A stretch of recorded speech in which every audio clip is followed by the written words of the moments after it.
Seigneur, merci pour la préparation que Normand a fait pour nous présenter la parole ce matin. Seigneur, je te demande que tu puisses lui donner une langue aisée, que ça puisse vraiment venir nous toucher, Seigneur. Je te demande aussi de disposer nos cœurs à bien recevoir ton enseignement ce matin. Merci déjà d'avance pour l'œuvre que tu vas faire en nous. Amen. Amen. Oh, merci. Merci.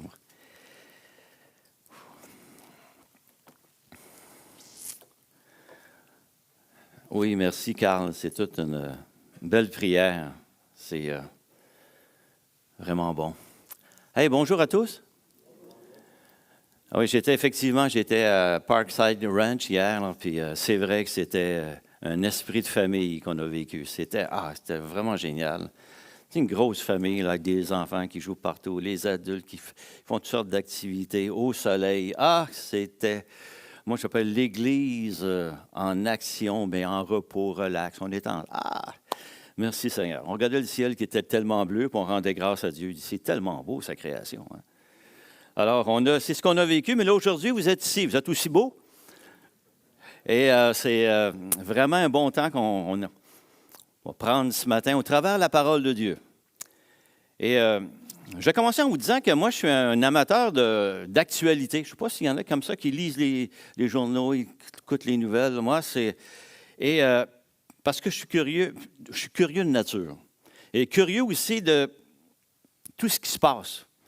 Alors, moi, je m'informe en général sur beaucoup de domaines dans notre société, autant les faits divers, la politique, l'économie, les enjeux de toutes sortes, le sport. Moi, je suis un fan du Canadien. Là.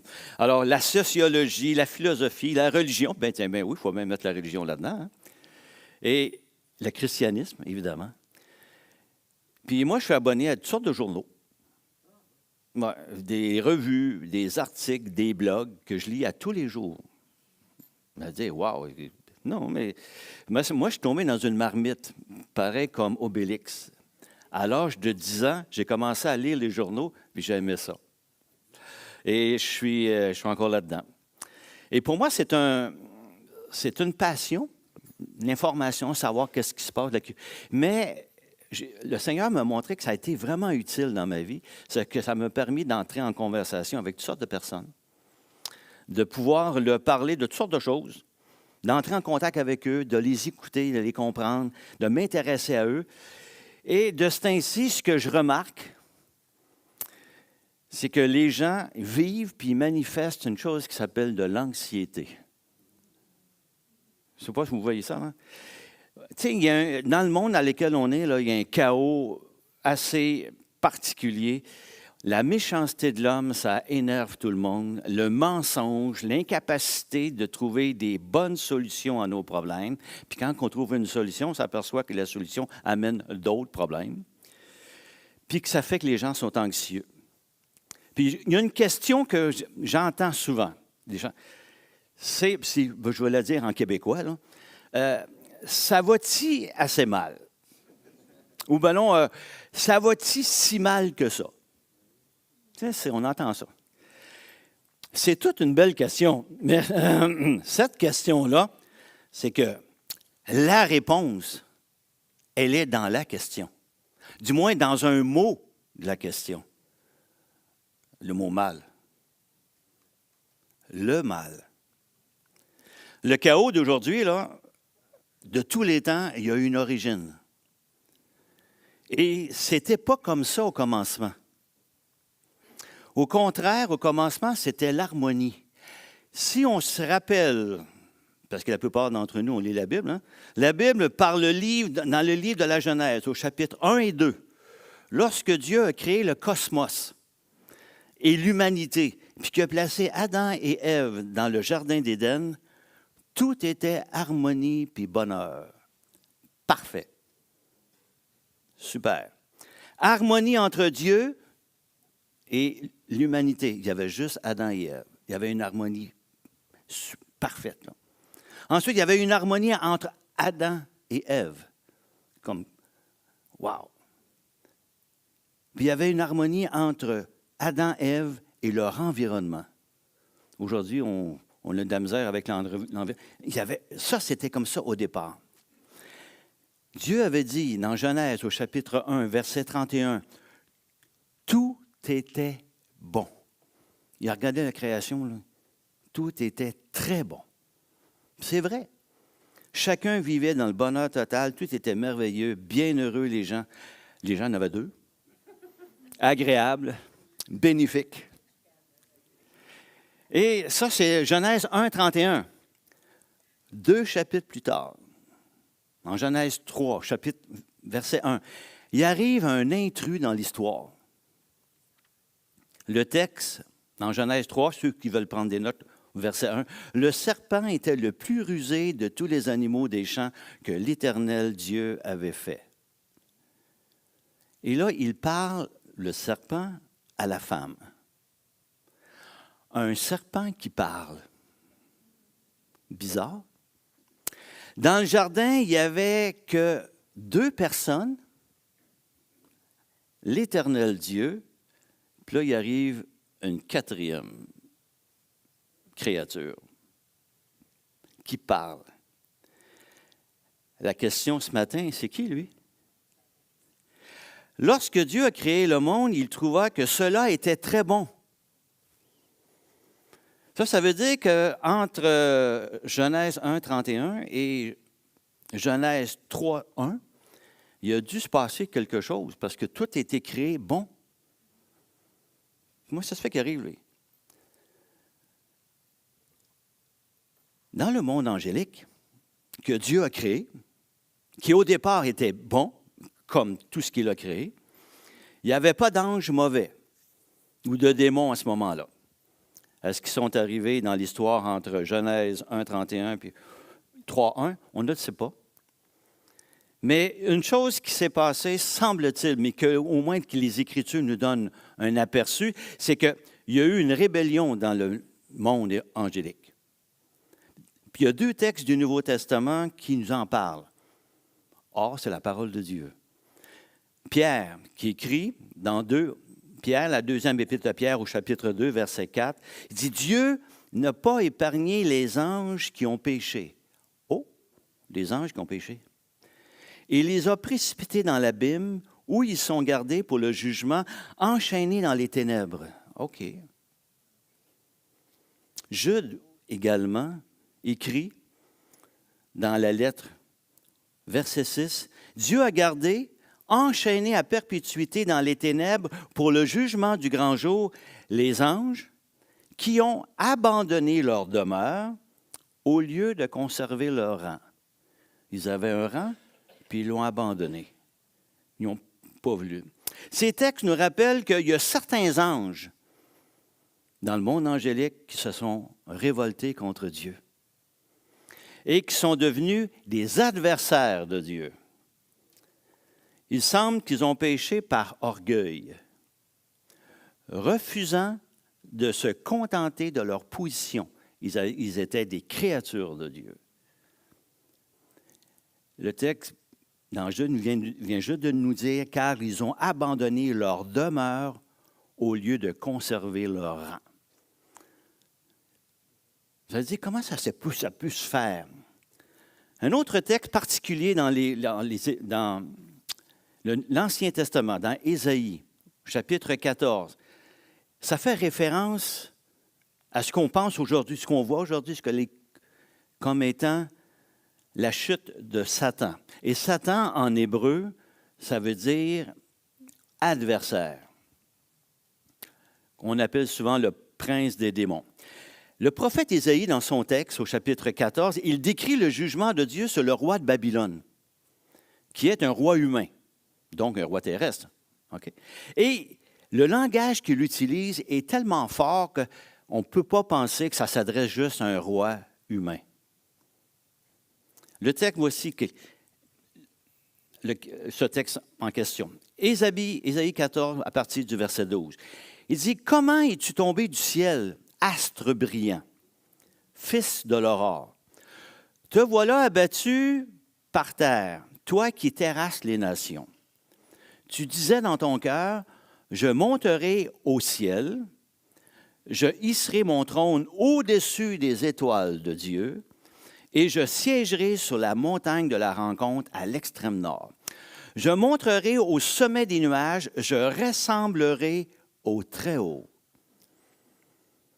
Pourtant, tu as été précipité dans le séjour des morts, dans les profondeurs de la tombe. Il arrive que dans le discours de l'Ancien Testament, et même dans le Nouveau Testament, la description de certains événements qui se passent sur Terre ont un parallèle dans le monde spirituel. Et c'est, semble le cas ici. Ce texte nous indique la révolte d'une créature angélique qui était très puissante. On l'appelle astre brillant. En latin, lorsqu'on a traduit la Bible en latin, il s'est fait nommer Lucifer, un porteur de lumière. Et quelqu'un qui était très haut placé dans le monde angélique. Ainsi, le péché de cette créature se décrit comme un péché d'orgueil, puis une tentative d'être égal à Dieu, en statut et en autorité. Alors, vous allez dire, qu'est-ce qu'on fait avec ça ce matin? Mais on va aller voir dans le livre de la Genèse, au chapitre 3, lorsque ce serpent vient de s'introduire dans le jardin. Alors, si vous pouvez prendre la parole de Dieu, chapitre 3 du livre de la Genèse, on va lire les 7 premiers chapitres. Le texte nous dit, « Le serpent était le plus rusé de tous les hommes sauvages que l'Éternel avait fait. » Moi, c'est dans la version second 21. Il dit à la femme, « Dieu a-t-il vraiment dit, vous ne mangerez aucun des fruits du jardin? » La femme répondit au serpent, « Nous mangeons du fruit des arbres du jardin.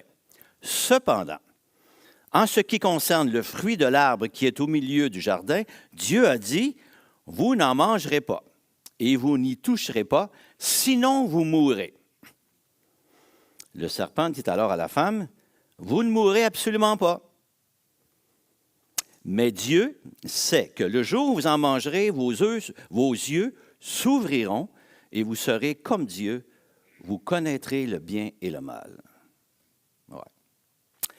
La femme vit que l'arbre était porteur de fruits bons à manger, agréables à regarder et précieux pour ouvrir l'intelligence. Elle prit de son fruit et en mangea. Elle en donna aussi à son mari qui était avec elle, et il en mangea.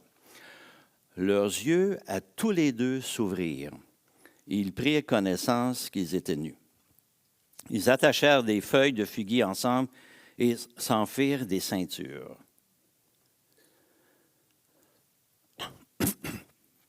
La question que je posais tantôt, qui est cet intrus, ce serpent? On voit l'image d'un être maléfique, puissant, qui connaît Dieu, beaucoup plus que peut-être même nous-mêmes sur sa terre, parce qu'il est du monde céleste, et il connaît Dieu. Mais adversaire de l'Éternel Dieu, puis qui est en révolte contre lui.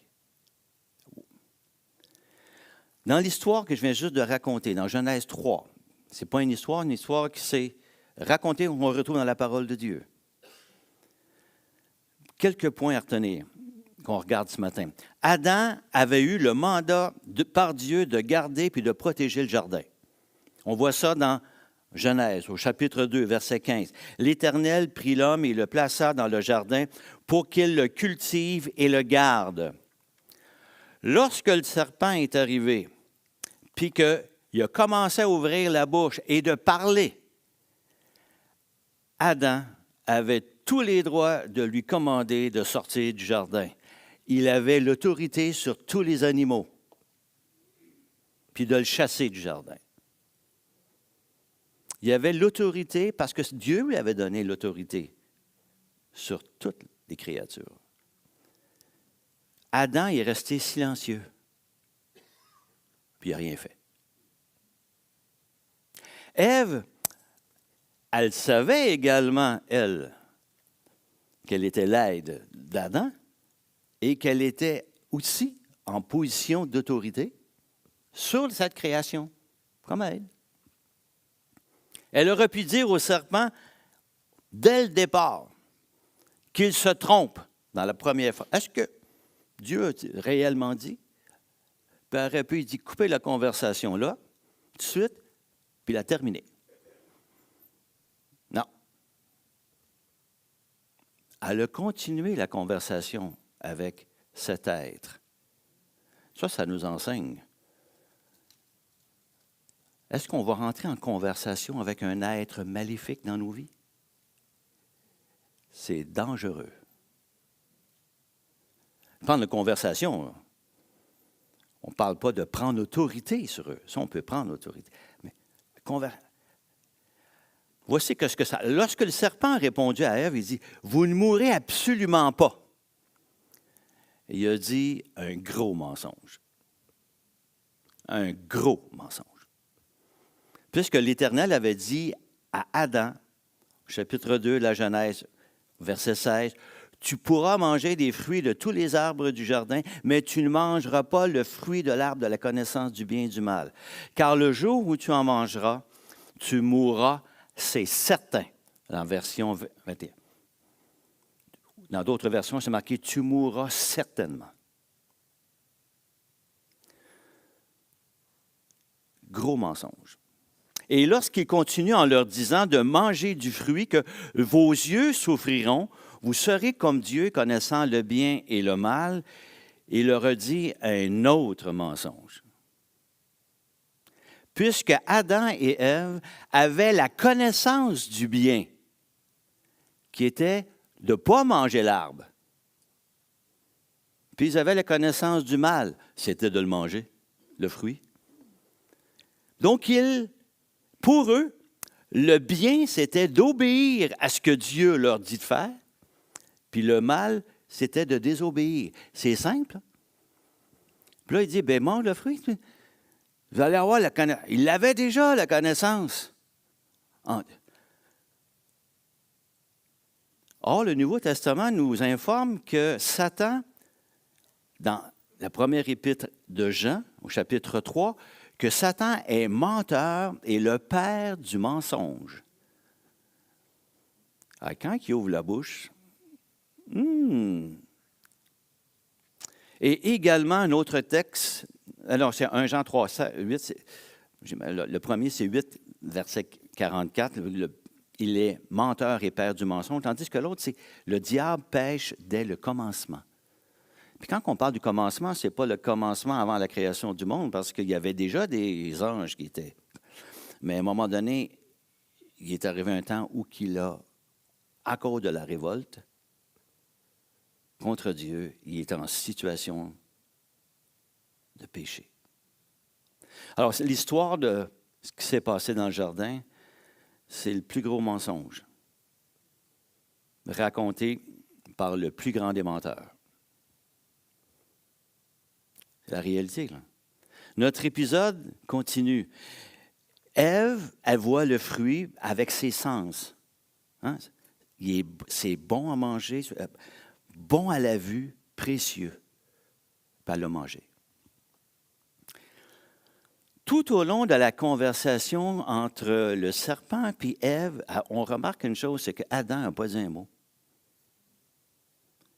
Parce qu'il était à côté de Ève, elle lui a donné le fruit. Fait que lui, il a entendu la conversation. Adam, il reste silencieux. Mais par contre, il mange du fruit. Puis là, ce qu'ils ont fait, là, ils viennent, là, on vient de voir, là, de façon spectaculaire, le premier péché de l'homme sur terre. Dans ce premier péché, on remarque que Ève a été plus proactive, puis Adam passif, un petit peu. Il y a peut-être des moments qu'il aurait pu dire « Hey chérie, Dieu nous a dit de ne pas manger de l'arbre. » Non. Elle a continué la conversation, puis lui, il est resté là. C'est quoi le péché, finalement? Lorsqu'ils ont entendu la phrase « Vous ne mourrez pas », Ève, elle a décidé de mettre en doute la vérité de la parole de Dieu. Dieu avait dit, oui, vous allez mourir. Puis c'est comme si elle voulait tenter l'expérience pour savoir si Dieu dit vrai. Elle a eu toute une expérience, hein, parce qu'elle a vu des conséquences par après. On n'a pas vu ça dans notre texte, mais on connaît les conséquences dans le reste du chapitre 3. Adam et Ève savaient ce qui était moralement bien selon Dieu. Ce qui était moralement bien, c'était de ne pas manger le fruit. Or, en le mangeant pour devenir comme Dieu, c'est ce que le texte, c'est ce que le serpent leur a dit. Donc, Ève, elle s'est fiée à sa propre évaluation de ce qui était bien. Maintenant, elle et lui, on va décider, nous, c'est quoi qui est bien? De ce qui serait bon pour elle, plutôt que de laisser les paroles de Dieu définir ce qui est bien et ce qui est mal. C'est comme s'ils disent à Dieu, là, on ne t'autorise plus à déterminer ce qui est bien de ce qui est mal, on va juger par nous-mêmes ce qui est bien et ce qui est mal. Ça s'appelle une rébellion contre Dieu. OK? Hey, ça s'est passé dans le jardin, ça. On continue. C'est quoi le péché? C'est que Dieu est Dieu. Et Adam et Ève sont des créatures de Dieu. Ils dépendent du Créateur. De toute façon, ce n'est pas eux qui ont décidé de se faire créer. Hein? Dieu a décidé de créer. Dieu est l'autorité suprême dans tout ce qu'il a créé. Ils sont, par nature, soumis à leur Créateur et Seigneur. Adam et Ève ont succombé à la tentation d'être comme Dieu, c'est-à-dire de se mettre à la place de Dieu. Donc, finalement, le péché d'Adam et de Ève se résume en un seul mot: l'orgueil. Bon. Ouais, OK.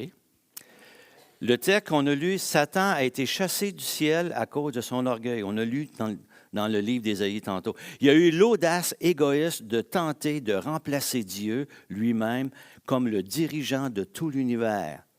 Dans sa rébellion, il a induit Adam et Ève au péché d'orgueil. Alors maintenant, quel est l'héritage que ça nous donne, nous, tous les êtres humains? Alors, tous les hommes et toutes les femmes, on hérite du péché d'Adam et d'Ève, particulièrement celui d'Adam.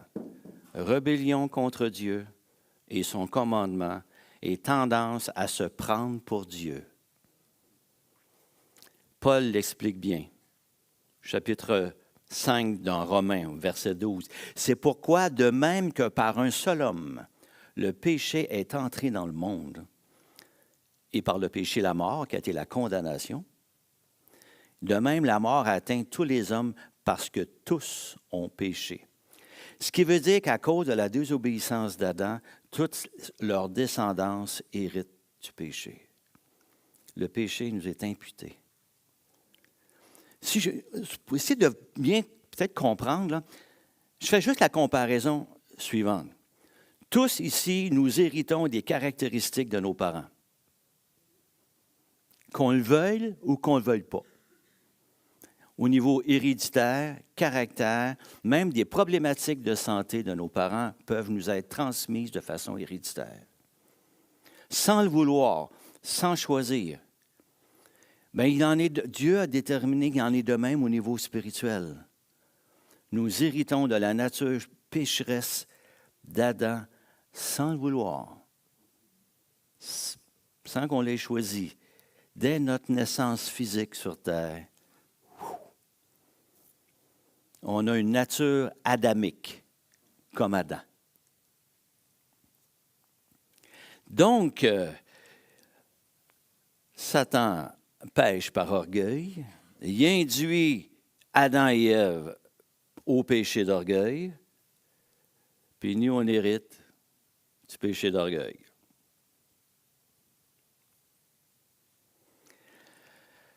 Alors, qu'est-ce que c'est que l'orgueil?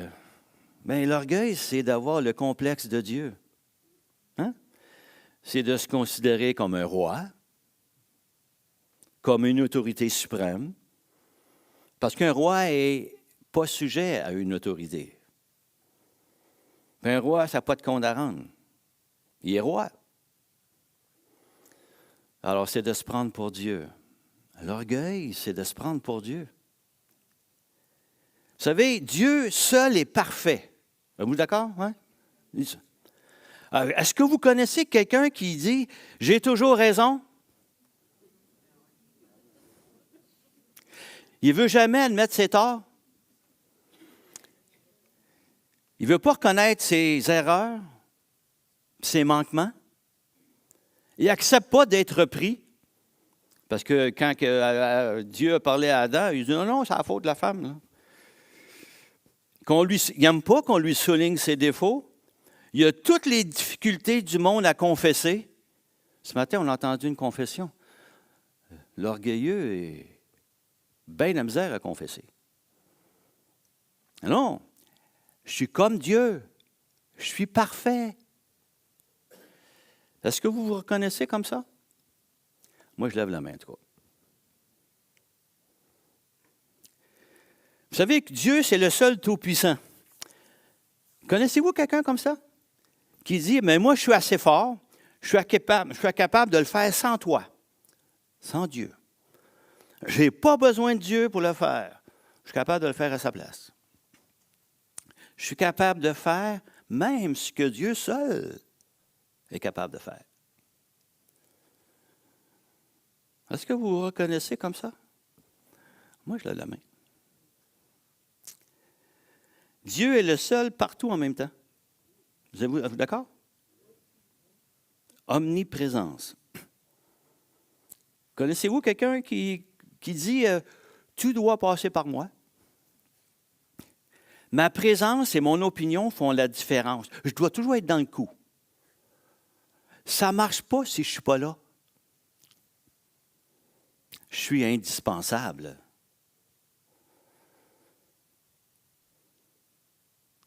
Manifestation d'orgueil, quelqu'un qui se prend pour Dieu, qui est partout à la fois. Vous savez, le coq, là, le matin, là, il pensait que lorsque le soleil se lève, c'était juste pour l'entendre chanter. Est-ce qu'on se prend pour des coqs? Dieu seul sait tout. Connaissez-vous quelqu'un à qui vous ne pouvez pas rien enseigner? Il sait tout. Personne ne peut lui apprendre quelque chose. Il a réponse à tout. Et personne même pas peut le surprendre avec une question. Est-ce que vous vous reconnaissez que vous êtes comme cela? Moi, je lève la main, en tout cas. Un pasteur, Chuck Swindoll, a dit « Chaque être humain sait quelque chose que j'ignore. Par conséquent, tout être humain est mon professeur. » Ce matin, Carl parlait que les enfants peuvent nous enseigner. Mais n'essayez pas d'enseigner un orgueilleux, là.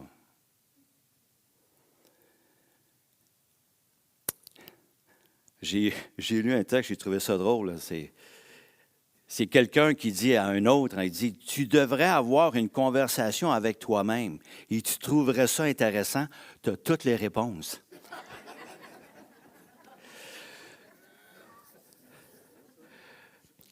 Seul Dieu est indépendant.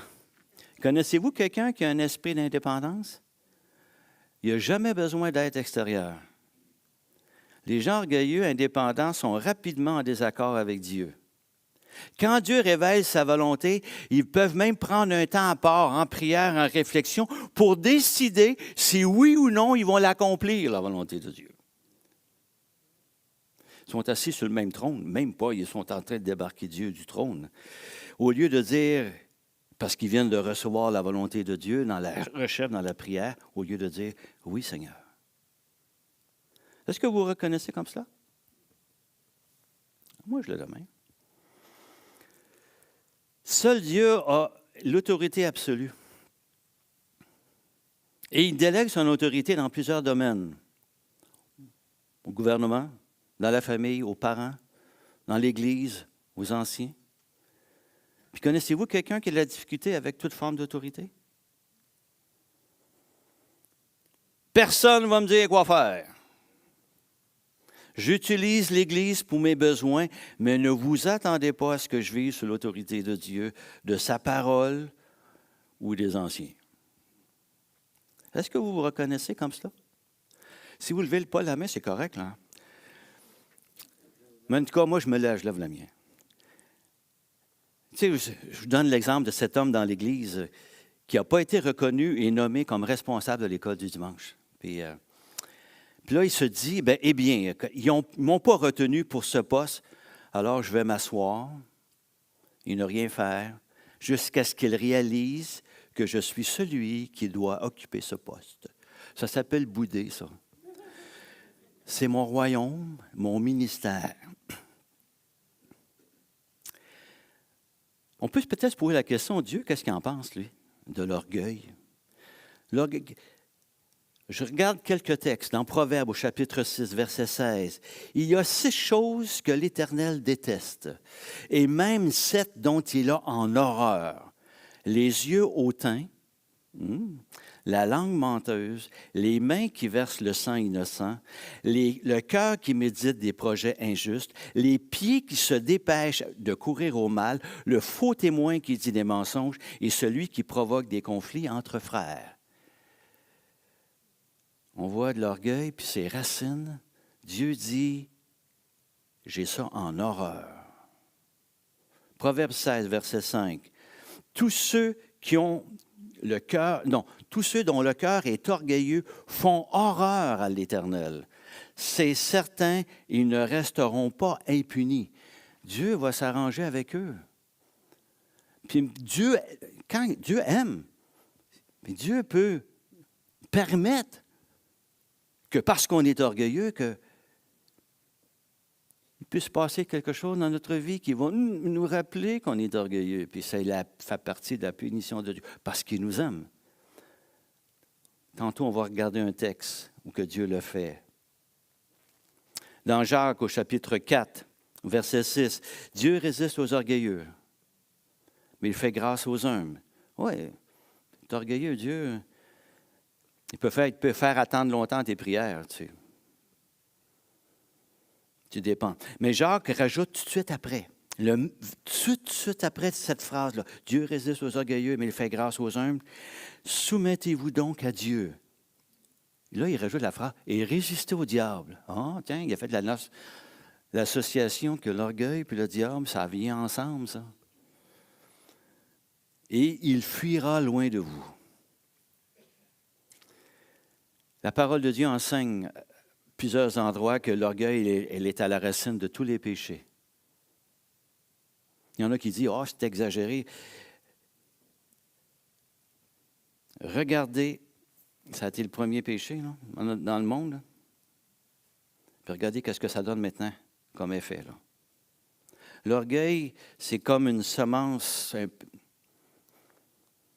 dans la terre et que ça l'a donné des ramifications et des fruits qui sont extrêmement mauvais. L'orgueil est la partie laide de notre cœur qui nous amène souvent à être plus préoccupés par nous-mêmes et puis qu'on est plus préoccupé par notre propre réputation. Tu sais, on se posait la question, est-ce que c'est exagéré de dire que l'orgueil, c'est la racine de tous les péchés? Regardez ça. Si vous remarquez quelques péchés qui font que notre monde est dans le chaos. La jalousie, l'amertume, la tromperie, l'hypocrisie, la calomnie, le mensonge, le conflit avec quelqu'un, la convoitise, on pourrait même rajouter la haine. Et si, sérieusement, on recherche dans nos propres vies, des fois, la racine de tel péché, trop souvent, on va retrouver qu'elle est enracinée dans l'orgueil. Puis l'orgueilleux, bien qu'il peut dire « Oh, j'ai ces péchés-là dans sa vie », mais en général, il va le nier. Puis il ne va pas le reconnaître, justement parce qu'il est orgueilleux. Essayez de dire à quelqu'un qui est orgueilleux qu'il l'est. Là. Vous allez mettre, ça va beaucoup, là, vous allez prendre, ça va être dur. Mais comment surmonter l'orgueil? Ça va être pas mal plus intéressant. Hein? Mais Dieu peut s'en charger. Dans le livre de Daniel, Dieu a utilisé sa façon de faire pour amener un homme à l'humilité, mais il le fait passer par l'humiliation. L'humiliation, c'est un chemin que Dieu utilise pour amener quelqu'un dans l'humilité. On trouve cet exemple-là dans le livre de Daniel, lorsque, après qu'il a averti le roi Nabuchodonosor, c'est dur à prononcer, là, il l'a averti de sa nature orgueilleuse, Daniel le prophète.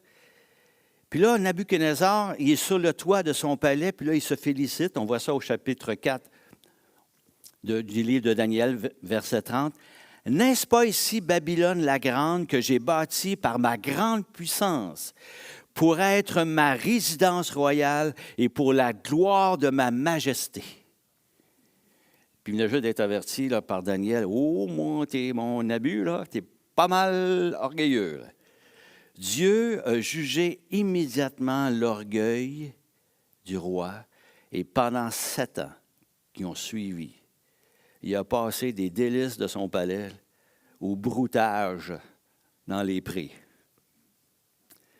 Il a passé des beaux vêtements à des guenilles. Il y a eu ce qu'on appelle un crash course, un cours intensif sur l'humilité qui a duré 7 ans. 4 versets plus loin, Nabuchodonosor dit, « Maintenant, moi, Nabuchodonosor, je loue, j'exalte et je glorifie le roi des cieux, car toutes ses œuvres sont justes et ses voies sont justes. Il peut abaisser ceux qui marchent dans l'orgueil. »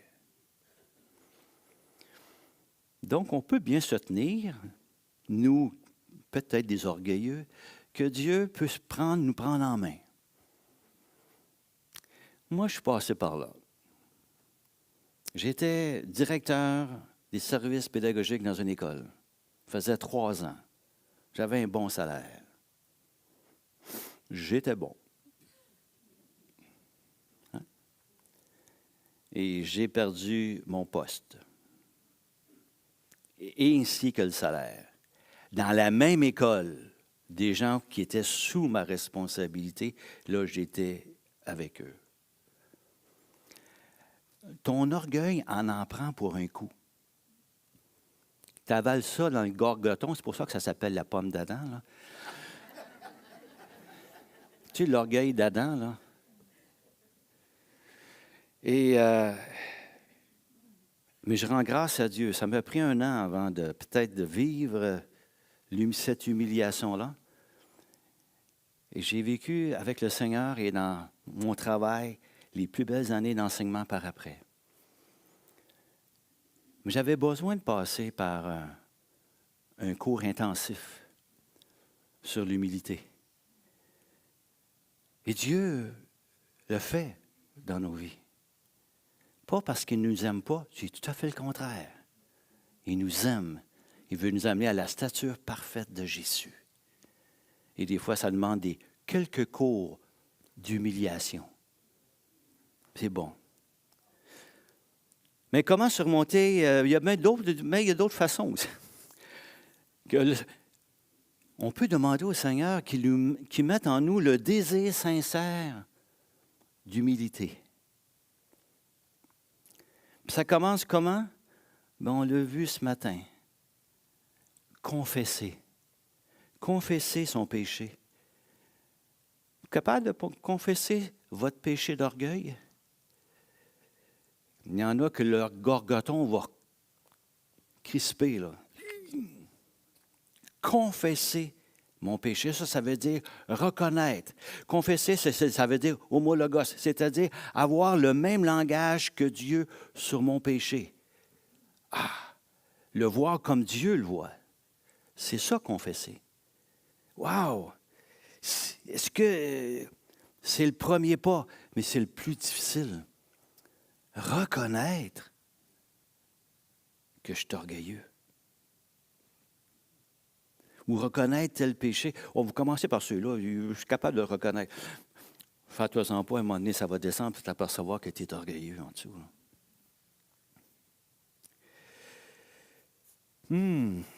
C'est le premier pas, puis c'est le plus difficile. D'ailleurs, Jean, dans sa première épître, chapitre 1, verset 8, nous dit la chose suivante. Il dit, si nous disons que nous n'avons pas de péché, je pourrais rajouter, en parenthèse, l'orgueil, ça en fait un. Si nous disons que nous n'avons pas de péché, nous nous séduisons nous-mêmes. Et la vérité n'est point en nous. Ben oui, le péché, il vient d'un mensonge. Si nous confessons nos péchés, il est fidèle et juste pour nous les pardonner. Ouh, ça c'est le fun, ça. Et pour nous purifier de toute iniquité. Verset suivant, si nous disons que nous n'avons pas de péché, nous le faisons menteur. Et sa parole n'est point en nous. Parce que sa parole, elle est vérité.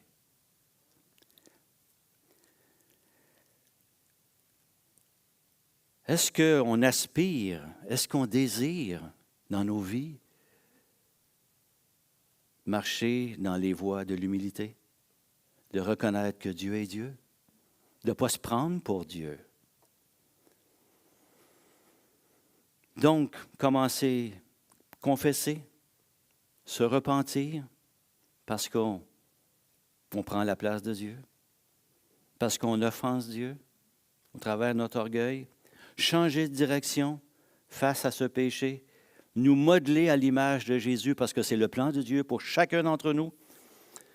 Jésus, c'est le modèle parfait de l'humilité. Il a laissé sa gloire.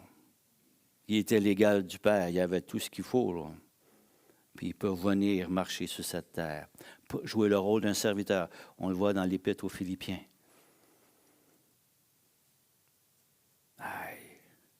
Est-ce qu'on, de toute façon, moi je peux vous dire une chose, ne vous inquiétez pas, le Seigneur va nous se charger de nous amener vers l'humilité. Parce qu'il veut nous amener à la stature parfaite de Jésus. Puis il va le faire en son temps. Peut-être que quelques-uns d'entre nous, on va passer par l'humiliation, mais ça va être pour notre bien. Et notre bien, c'est de ressembler à Jésus. C'est le plan de Dieu pour chacun d'entre nous. Vous connaissez peut-être D.L. Moody. Il a dit une phrase que je trouve extraordinaire. Il dit ça dans sa prière. « Seigneur, rends-moi humble, mais fais en sorte que je ne le sache pas. » Ouais, c'est ça.